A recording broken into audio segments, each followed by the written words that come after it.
Moin, liebe Lüd. Das Wetter wird heute wohl nicht mehr besser, eher schlechter. Ja, bislang waren meine Campingerlebnisse eher in der Miete. Ich habe also auf meinen Reisen entsprechend in anderen Ländern, das wäre auch sonst schlecht möglich gewesen, mir entsprechende Camperfahrzeuge gemietet. Jetzt habe ich meinen eigenen, habe im Herbst letzten Jahres meine erste Tour machen können und habe da so meine ersten Erfahrungen dann sammeln können. Wenn man jetzt so ein komfortabel ausgestattetes Wohnmobil hat, wie dieser hier, mit seinen ganzen elektrischen Gimmicks, wie verhält es sich denn dann eigentlich mit meinem Stromverbrauch? Wie gut komme ich klar, wie gut komme ich nicht klar? Das ist ein sehr kontroverses Thema. Da hat auch jeder seine eigene Meinung dazu. Ich stelle euch das Ganze heute nur aus meiner Sicht vor und ich will das Ganze so simpel wie möglich halten. Keine großen Rechnereien mit Ampere und Watt und sonst irgendwas, sondern simpel zusammengestellt für die Anwendungsszenarios, für die ich so ein Wohnmobil-Kastenwagen habe. Wie komme ich mit dem Strom klar? Wie lange bleibe ich autark? Wie gut kann ich meinen Strom einteilen, gegebenenfalls?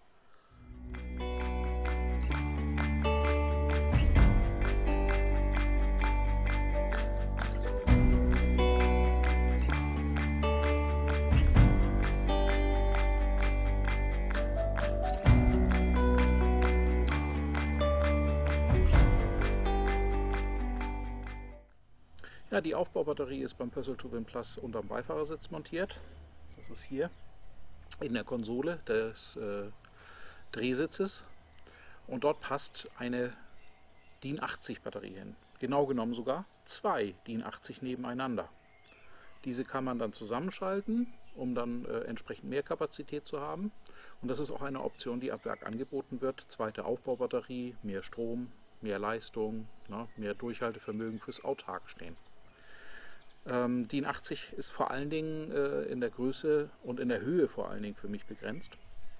Und da ist auch wirklich nicht viel Platz, wie ich schon feststellen konnte, als ich meinen Wechselrichter eingebaut und an der Batterie angeschlossen habe. Da habe ich den Sitz einmal draußen gehabt und habe da schon sehen können, da ist nicht wirklich viel Platz. Eine wesentlich höhere Batterie passt dort effektiv nicht rein. Also das Erste, was man sich immer angucken muss, wenn ihr über eine andere Batterie nachdenkt, DIN 80 ist das Maß der Dinge. Das ist das, was da standardmäßig reinpasst und dann auch sogar zweimal. Da kann man sich gegebenenfalls dann auch seine Kapazität herholen, dass man einfach mehrere Batterien dann zusammenschaltet. Ja, wenn wir uns das jetzt angucken, unsere normale Aufbaubatterie, AGM-Batterie, das ist der Serienstandard bei Pössl, hat 95 Ampere-Stunden Leistungsvermögen, hat 12 Volt Bordspannung, logisch. Das Ganze rechnet sich dann 95 mal 12, entgibt 1140 Wattstunden. Wattstunden finde ich eine sehr gute Größe, denn auf den Netzteilen unserer Geräte ist meistens eine Leistungsaufnahme in Watt angegeben, sodass man also mit Wattstunden und den Watt auf unseren Verbrauchern ganz gut rechnen kann. Hört sich nach einer ganzen Menge an. 1140 Wattstunden, das entspricht etwas über einer Kilowattstunde, nämlich 1,14 Kilowattstunden. Kilowattstunden im Haus in der Elektrik verbrauchen wir relativ viele im Jahr. Da sieht man im Auto mit einer Kilowattstunde, das ist nicht ganz so viel. Da muss man schon ein bisschen genauer hingucken. Wenn wir uns jetzt mit typischen Verbrauchern auseinandersetzen wollen, müssen wir uns aber erstmal klar machen, wie viel ist denn überhaupt für uns verfügbar? Denn eine AGM-Batterie hat einen kleinen Nachteil. Die AGM-Batterie kann nur circa zur Hälfte, leicht über der Hälfte entladen werden. Danach nimmt sie dauerhaften Schaden. Das kann ihre Lebenszeit extrem verkürzen, wenn wir also in die Tiefentladung reingehen, nur weil wir unbedingt noch Licht haben wollen. Das Licht wird gehen. Es wird vielleicht gegebenenfalls ein bisschen dunkler dimmen, aber es wird immer noch weiterhin funktionieren. Aber unsere Batterie wird dabei gerade systematisch kaputt gemacht. Irreversibel. Daher, da bei AGM nur 50% entnehmbar sind, bleiben von unseren 1140 Wattstunden, wenn wir mit 50% maximaler Entladung rechnen, nur noch ungefähr die Hälfte. Dazu kommt auch noch, dass die Batterie ja meistens nicht voll geladen ist. Ich habe jetzt schon mal relativ optimal gerechnet in diesem Beispiel, dass ich sage, okay, die wird ungefähr 90% ihrer Kapazität haben. Warum 90%? Weil AGM-Batterien die Angewohnheit haben, im oberen Ende ihrer Ladung sehr, sehr langsam nur noch die Leistung aufzunehmen. Bis 80% circa geht es noch relativ flott mit der Ladekennlinie, aber danach wird das mühsam und langsam. Daraus ergibt sich, dass wir bei 50% entnehmbarer Leistung nur noch 570 Wattstunden verfügbar haben.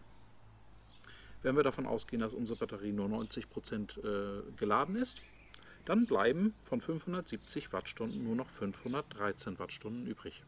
Das ist das, was wir in einem normalen, optimalen Fall, wenn wir an unserem Standort ankommen, in der Batterie zur Verfügung haben. Dabei wird unsere sehr einfach gestrickte Anzeige im Kastenwagen das üblicherweise sogar als 100% anzeigen, denn dort sind meistens nur so 4 Dioden, die in 25% Stufen die Ladung anzeigen, 100%, 75%, 50%, 25%. Und die letzte Diode, die geht eigentlich nie aus, weil die ist angegeben, glaube ich, mit 11,2 Volt. Da sind wir bereits in dem Bereich, wenn ihr wirklich bei 11,2 Volt angekommen seid, wo ich aufhören würde, aus der Batterie noch was zu entnehmen. Das ist dann bereits im Bereich, wo ich denke, da nimmt die AGM bereits Schaden. Das heißt, von unserer Kilowattstunde bleibt nur knapp die Hälfte übrig. Jetzt haben wir typische Verbraucher. Ich habe mich mal mit 3 Szenarien beschäftigt, die typischen Verbrauchswerte ausgerechnet und dann auf meine Anwendungsbeispiele dann angewendet. Und zwar habe ich als Anwendungsbeispiel, ich will nur einmal autark übernachten. Ich komme also irgendwo an, habe keinen Stromanschluss und bin dann einmal von 20 Uhr abends bis 10 Uhr nächsten Morgen dann irgendwo autark unterwegs auf diesem Stellplatz und muss aus der Batterie leben. Der zweite sehr interessanter Aspekt, finde ich, ist Einsatz, wenn man auf einem Festival zum Beispiel ist, Rock am Ring, Rock im Park oder wie sie nicht alle heißen. Und man ist dort 24 Stunden am Stück. Und das vielleicht sogar über mehrere Tage. Das ist ja meistens bei Festivals, dass man dann 3 oder 4 Tage sogar vor Ort ist. Und nicht immer kann man dort vor Ort einen Stromanschluss bekommen. Die dritte Variante, die ich noch für sehr interessant erachte, ist Camping im Herbst. Auch 24 Stunden der Einfachheit halber gerechnet. Wie verhält es sich dort mit dem Stromverbrauch? Wir haben stärkere Leistung, die die Heizung bringen muss. Einige andere Sachen brauchen wir vielleicht ein bisschen länger. Das Licht muss länger brennen etc. Wie entwickelt sich dann unser Tagesverbrauch? So, ich habe das hier mal aufgenommen, in die Bereiche geteilt.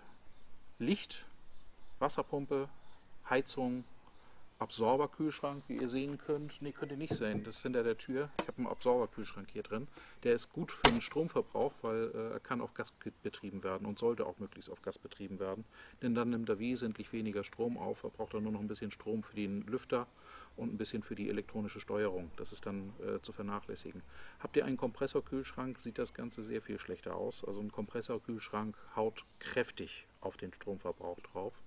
Er kühlt dafür auch besser. Er hat im Sommer vor allen Dingen den Vorteil, da ist der Absorberkühlschrank oftmals wirklich am Kämpfen, da den Kühlschrank wirklich kalt zu halten. Da hat ein Kompressorkühlschrank üblicherweise gar kein Problem. Aber der Stromverbrauch, der ist wirklich gewaltig. Trotz alledem setzen sich die Kompressorkühlschränke mittlerweile in den Kastenwagen und auch in den teilintegrierten Wohnmobilen immer mehr durch. Hat natürlich auch damit zu tun, dass die Anbieter dann sagen, okay, da habe ich eine einfache Technik, ich muss keine Auslässe vorsehen, was beim Absorberkühlschrank für Zu- und Abluft erforderlich ist. Ich habe also weniger Arbeit in der Montage. Ich habe ein einfaches, simples Gerät, was ich verbauen kann. Und für den Stromverbrauch kann ich dem Endverbraucher ja sogar noch einiges an Extras verkaufen. Deswegen werden leider die Absorberkühlschränke mittlerweile immer weniger. Finde ich sehr schade, denn die haben eindeutig ihre Stärke, weshalb sie auch im Campingbereich immer noch so stark verbreitet sind. Ja, diese Bereiche Licht, Wasser, also die Wasserpumpe, die Heizung und der Absorberkühlschrank, das habe ich mal so als die Grundlast bezeichnet. Und dann haben wir noch ein bisschen Komfort. Wir wollen es ja uns gut gehen lassen, also Licht brauche ich auch zum Kochen, das ist nicht der reine Komfort. Aber wenn ich meinen Fernseher laufen lasse, wenn ich mein Handy lade, meine Akkus von den Kameras lade, meine Drohne lade, und vielleicht auch nochmal meinen Laptop über meinen Spannungswandler betreibe, dann haben diese Geräte entsprechend auch Verbrauch und sind der Komfortleistung zuzuordnen. Weil diese Sachen kann ich machen, muss ich aber nicht machen. Wenn ich also knapp mit Strom bin, dann kann ich da vielleicht auch ein bisschen mich drauf beschränken. Mit den oberen, da kann ich eigentlich nicht drauf verzichten, weil wenn ich die Heizung brauche, brauche ich die Heizung. Wenn ich das Wasser brauche, dann brauche ich das Wasser. Ja, wenn wir uns die typischen Verbraucher angucken, habe ich so Standardwerte angenommen, nagelt mich jetzt nicht auf die letzte Wattstunde drauf fest, aber mit diesen Stundenwerten kann man ganz gut rechnen. Kaffee soll nicht kalt werden, der muss auch mal getrunken werden. So, wir fangen mit dem Licht an. Ein Verbraucher, der früher vielleicht mehr eine Rolle gespielt hat.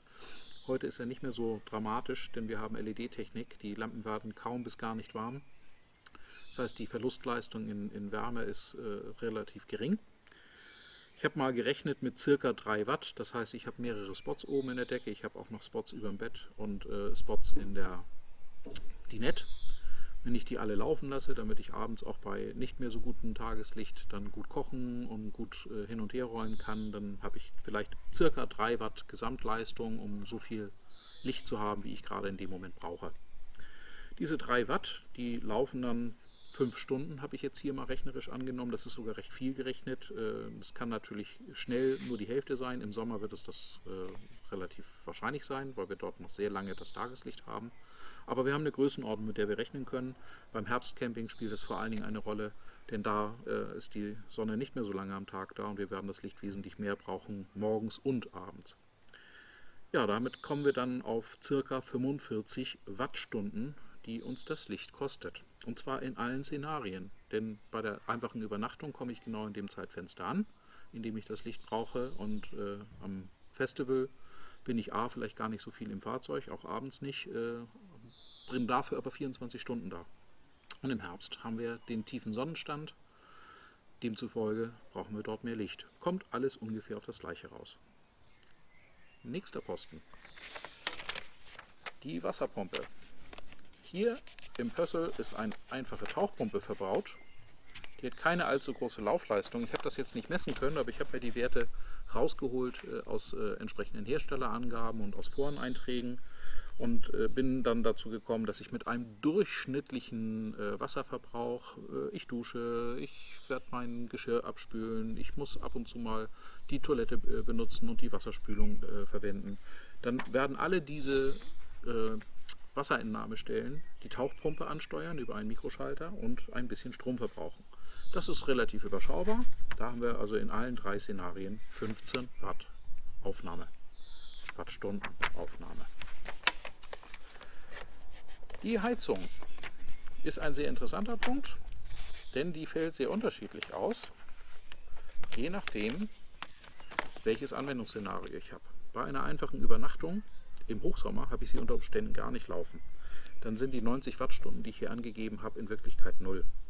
Aber ich will ja eine einfache Rechengröße nachher am Ende dieser ganzen Geschichte haben und mit dieser einfachen Rechengröße dann einschätzen können, wie gut komme ich mit meiner Batterie klar. Deswegen habe ich hier einfach mal angenommen, wir sind so im Mittelfeld, wir müssen ein bisschen heizen. Über Nacht ist auch der kälteste Teil des Tages. Wir kommen auf ca. 90 Wattstunden Leistungsaufnahme, die für die Heizung draufgehen, im Übernachtungsszenario autark, ohne Landstrom. Da muss der Lüfter mit betrieben werden, da muss die Heizungssteuerung mit betrieben werden, gegebenenfalls auch die Zündung, die wird wahrscheinlich am wenigsten brauchen. Das meiste wird für den Lüfter draufgehen.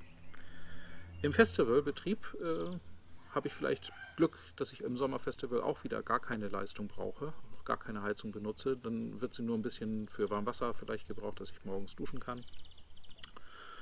Habe aber auch hier jetzt einfach angenommen, es ist zwar wärmer, aber die Heizung muss schon ein bisschen laufen, ne, dass wir auf ca. 60 Wattstunden da kommen.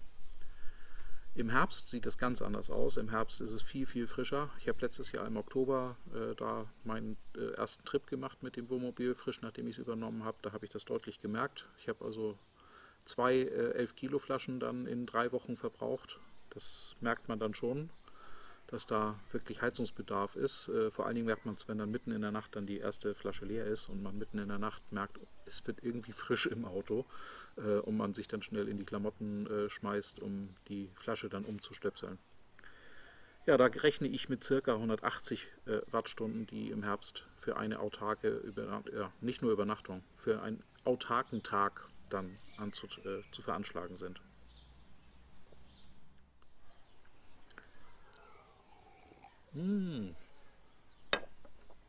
Wir kommen zum Absorberkühlschrank.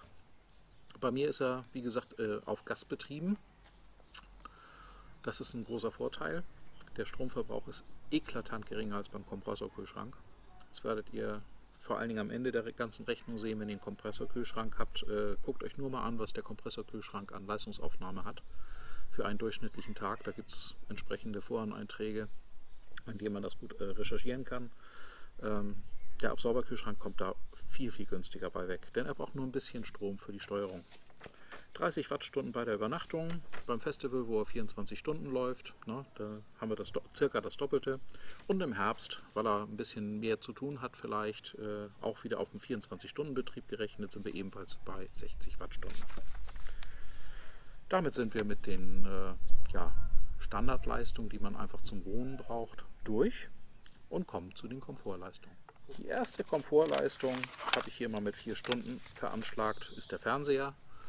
Meine hat tatsächlich sogar eine etwas geringere Leistungsaufnahme, aber ich bin mal von den durchschnittlichen Camping-Fernsehgeräten ausgegangen und habe hier 25 Watt veranschlagt. Die Satellitenanlage, die gegebenenfalls noch mitgesteuert werden müsste, inklusive. Damit komme ich bei 4 Stunden, wenn ich abends Fernsehen gucke, auf 100 Wattstunden. Auf 100 Wattstunden. Im Festivalbetrieb bin ich ja eigentlich auf einem Konzert. Da werde ich wahrscheinlich nicht so viel Fernsehen gucken, sondern werde vielleicht lieber den Tag genießen und das Festival genießen. Aber rechnen wir mal, wir haben ungefähr die Hälfte vielleicht an Fernsehzeit und er verbraucht immer noch 50 Wattstunden. Einfach mal ein bisschen Nachrichten gucken, Wetterbericht gucken, fürs abendliche Konzert zum Beispiel. Im Herbst haben wir wieder dasselbe Spiel. 4 Stunden gucken wir abends vielleicht dann nochmal Fernsehen, bevor es ins Bett geht, haben wieder unsere 100 Wattstunden. Ein durchschnittliches Handy,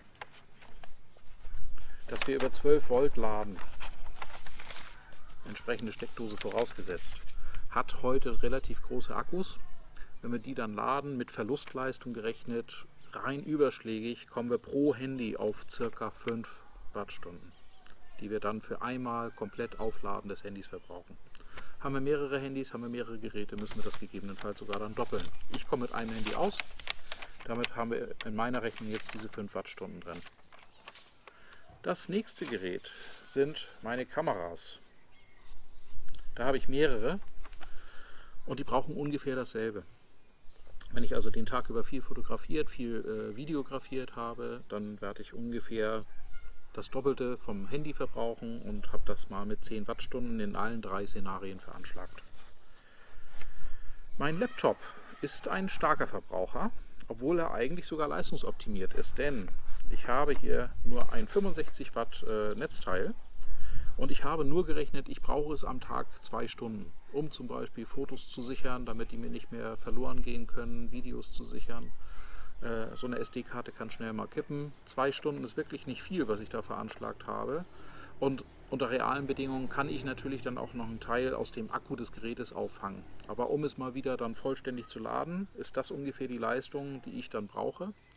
Da komme ich dann also auf 2 Stunden Ladeleistung mit einem 65 Watt Netzteil, habe dann über den Spannungswandler auch noch eine Verlustleistung zu berücksichtigen von ca. 10 bis 15%. Ich bin in meinem Fall, weil es ein sehr kleiner Spannungswandler ist, von ca. 10% ausgegangen und habe dann bei einer einfachen Übernachtung 143 Wattstunden für meinen Laptop.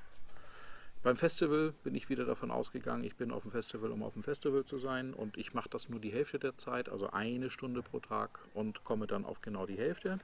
Und im Herbst habe ich wieder die normale Standardleistung angesetzt und habe 143 Wattstunden. Damit sind wir einmal mit den Rechenbeispielen durch und kommen zu unseren Summen. Da muss ich jetzt nicht mehr so lange abdecken, sondern das kann ich euch relativ schnell zeigen. Zur Erinnerung, wir haben 513 Wattstunden, die verfügbar sind. Die Grundlast habe ich für unsere Szenarien hier in 180 Watt für Übernachtung und für die Festivalbetrieb errechnet als Summe. Im Herbst, aufgrund der Temperaturlage, der stärkeren Heizungsleistung, die wir brauchen, habe ich dort sogar schon 300 Wattstunden, die ich nur für meine Grundlast umsetzen muss.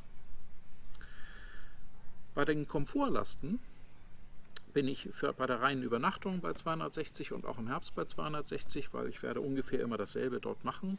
Bin ich auf dem Festival, haben wir ja eben schon so ein bisschen in den Beispielen angeführt. Da benutze ich die Geräte vielleicht gar nicht mehr so stark, weil ich ja eigentlich mich auf dem Festival vergnügen möchte.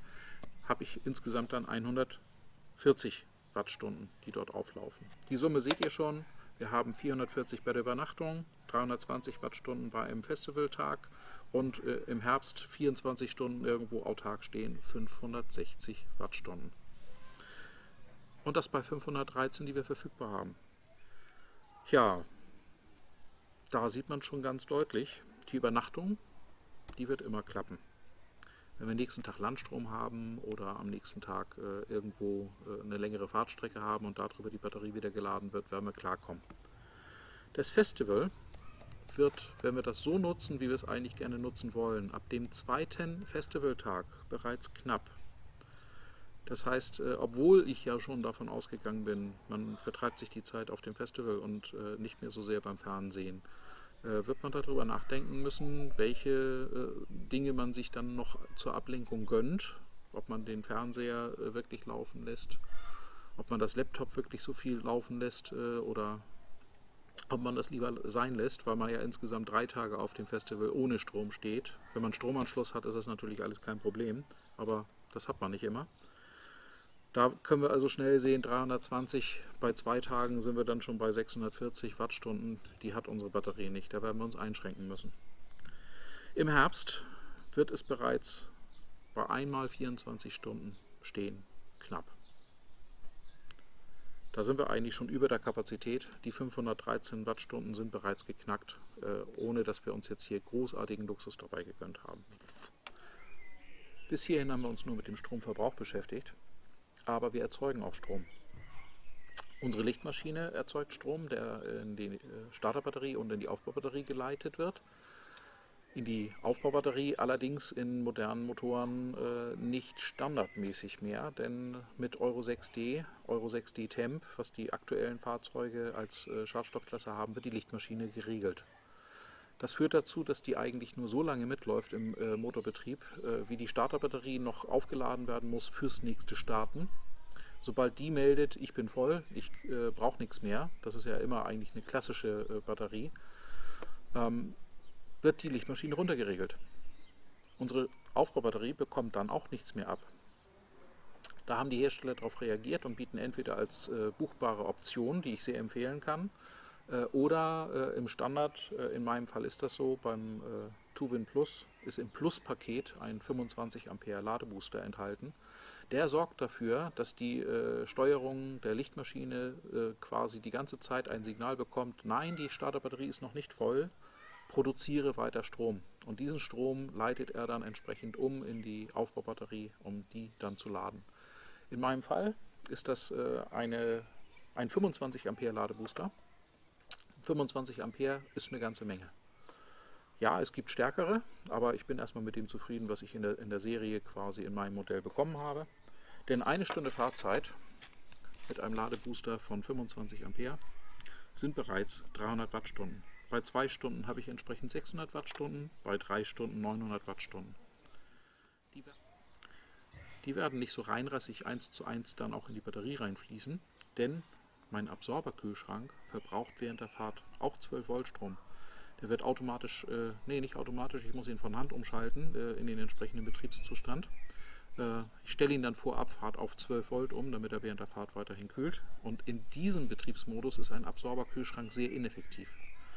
Diese Zeit sollte man so kurz wie möglich halten, den 12 Volt Betrieb beim Kühlschrank zu nutzen. Der geht sehr stark auf die Batterie und auch die Kühlleistung ist dann nicht optimal. Der kühlt viel besser auf Gas. Sobald ich also für eine längere Standpause irgendwo stehe, schalte ich den sofort auf Gas um. Das muss ich immer von Hand machen, aber das ist mir mittlerweile in Fleisch und Blut übergegangen. Das ist ganz schnell gemacht. Das heißt aber auch, dass von der Leistung, die ich hier zur Verfügung habe, nicht 100% dann in die Batterie reingehen. Ein Großteil oder ein Teil davon, den ich nicht genau beziffern kann, da fehlen mir die Messgeräte dafür, wird für den Absorberkühlschrank hier drauf gehen. Aber nach 1 bis 2 Stunden Fahrzeit werde ich eine weitgehend wieder aufgeladene Batterie haben für die nächste Übernachtung. Das heißt, in meinem Autark-Beispiel kann ich eigentlich, wenn ich mich täglich verlagere und an einen anderen Ort fahre, relativ gut klarkomme, dass immer wieder die Batterien aufgeladen sind. Im Festivalbetrieb geht das nicht so. Im Festivalbetrieb bin ich ja vor Ort dann eingesperrt. Da kann man meistens nicht fahren. Die Umstehenden werden auch nicht gerade erfreut sein, wenn ich meinen Motor nur laufen lasse, um die Batterie zu laden.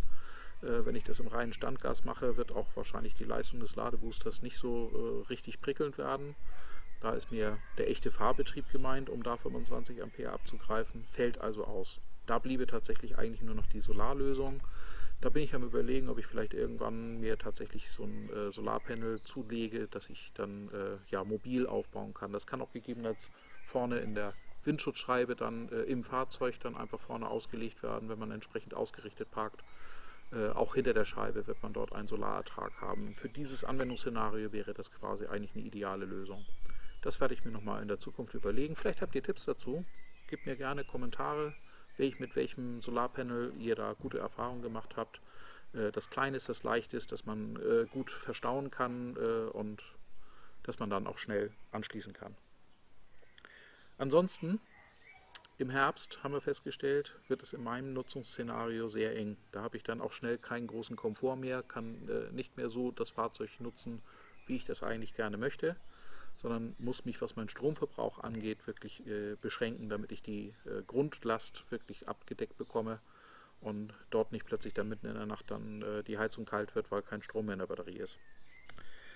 Aber darüber hinaus habe ich noch weitere Probleme erkannt, die ich mit meiner Aufbaubatterie jetzt aktuell habe, und dazu möchte ich jetzt kommen. Ja, Probleme, die ich mit meiner Aufbaubatterie erkannt habe, ist eigentlich die entnehmbare Leistung in Wattstunden. Das haben wir jetzt klar rausgearbeitet, aber ich habe noch ein bisschen mehr, denn eine AGM-Batterie hat kein BMS. Was ist ein BMS? Wenn man sich mit Lithium-Batterien beschäftigt, heute werden üblicherweise Li-Fe-Po4-Batterien da verbaut, die sind auch nicht mehr so feuergefährlich wie frühere reine Lithium-Batterien, denn diese Kombination ist eigentlich genau nicht in der Lage zu brennen. Und diese Batterien müssen genau gesteuert werden. Die bestehen meistens aus 4 Einzelzellen. Diese Einzelzellen müssen von der Spannung ungefähr auf der gleichen Höhe gehalten werden. Dafür ist ein BMS in solchen Batterien verbaut. Batteriemanagementsystem nennt sich das Ganze. So ein Batteriemanagementsystem hat den enormen Vorteil, dass es nämlich auch steuert, wann wird überhaupt geladen, wann wird entladen und ab wann macht die Batterie von sich aus, um sich selbst zu schützen, einfach Schluss. So eine Lithiumbatterie kann ich bis zu 90% entladen circa. Das heißt, ich verdopple bei gleicher Baugröße meine nutzbare Kapazität. Wenn ich da also typischerweise wäre die Größenordnung 100 Ampere-Stunden Batterie, mir dort zulege, dann habe ich tatsächlich, obwohl die Baugröße absolut gleich ist, eigentlich meine nutzbare Kapazität auf Schlag verdoppelt. Und bin damit in meinen Nutzungsszenarien, so wie ich autark stehen möchte, eigentlich bereits vollkommen zufrieden und glücklich. Selbst das Herbstcamping wird plötzlich überhaupt kein Problem mehr. Ich kann meine 24 Stunden lang stehen. Die AGM-Batterie, die ich jetzt aber hier verbaut habe, ist gleichzeitig sehr sensibel auf Unterspannung und hat kein Batteriemanagementsystem. Das heißt, ich habe hier ein relativ großes Risiko, dass ich mir die relativ schnell kaputt mache. Und die Dinger sind immer noch teuer. Also auch eine AGM-Batterie liegt so in der Größenordnung 95 Ampere-Stunden, 200, 250, zum Teil 300 Euro, je nach Hersteller. Ja, Lithium-Batterien sind deutlich teurer, aber auch da befindet sich der Markt in Bewegung. Es wird immer mehr in größeren Stückzahlen, in Serienfertigung dort produziert. Das wird mittlerweile echt bezahlbarer. Und wenn man dann über die Lebensdauer rechnet, gehe ich davon aus, fährt man auf lange Sicht mit einem Lithium-Batterieblock A komfortabler und B, man kommt auch wesentlich länger mit seinem Strom aus. Starke Stromverbraucher wie einen Haushaltsstaubsauger, eine Kapselmaschine, eine PET-Maschine, ein leistungsstarker Föhn, den manch einer gerne haben möchte, sind nicht wirklich sinnvoll mit einer AGM-Batterie zu betreiben. Beim Lithiumblock sieht das anders aus, erfordert dann aber eben auch einen entsprechenden Wechselrichter. Wechselrichter werden auch immer größer und haben auch eine immer größere Verlustleistung, je stärker die Leistung ist, die sie erzeugen sollen, stabil erzeugen sollen. Demzufolge fällt für mich diese Variante aus. Ich brauche den Föhn nicht, ich brauche die Kapselmaschine nicht. Ich kann einen guten Kaffee an der nächsten Tankstelle mir sonst holen. Da spare ich lieber und habe nur einen kleinen Wechsel. Das nennt man wohl auf YouTube Unboxing.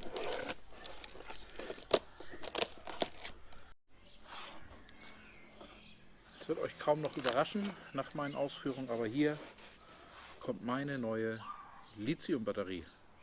LiFePO 4 in DIN 80. Schön mit einem Handgriff gesegnet. So klein ist sie, so leicht. Ich denke mal, meine AGM-Batterie wird ungefähr das Doppelte wiegen. Und sie passt wunderbar unter den Sitz. Einbau zeige ich euch. Das wird ein weiteres Video. Sollte eigentlich völlig unproblematisch sein. Die Pole sitzen genau gleich wie bei meiner alten Batterie. Die Maße sind genau gleich. Es ist ein Standard-Batteriegehäuse, das ich wunderbar dann auch mit den Haltern unterm Sitz dann festschrauben und fixieren kann, wie es bei der bisherigen AGM-Batterie ab Werk auch gewesen ist. Ja, freue ich mich drauf und ihr euch hoffentlich auch. Lasst mir ein Like da, lasst mir ein Abo da. Wenn kein Abo ist, auch nicht schlimm, aber ich freue mich über jedes Abo. In diesem Sinne, bis zum nächsten Mal. Euer Michael.